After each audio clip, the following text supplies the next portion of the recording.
দিয়ে ভাতিজা একটু কফির কথা দিয়ে কফি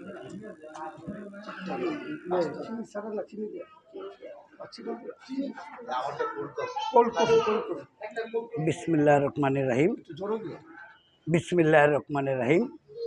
আমি মোহাম্মদ খোরশেদ আলম, ৬ নং ওয়ার্ড বিএনপির সভাপতি। এই মর্মে ঘোষণা করিতেছি যে মোহাম্মদ আহমেদ গাজী মুসা আমার এলাকার ছোট ভাই এবং আমার খুব কাছের লোক। দীর্ঘদিন যাবৎ সে বিএনপির পতাকা তলে আছে, আমার সাথে আন্দোলনে মিছিলে মিটিংয়ে সবসময় ছিল, আগামীতেও থাকবে, এখনও আছে। যা এর নামে যে কুচক্রি মহল যে সব বিভ্রান্তি তথ্য দিতেছে, আসলে সেটা ঠিক নয়। সে বিএনপি পরিবারের একজন সদস্য, আমার একনিষ্ঠ কর্মী। আমি তার দীর্ঘায়িত কামনা করি।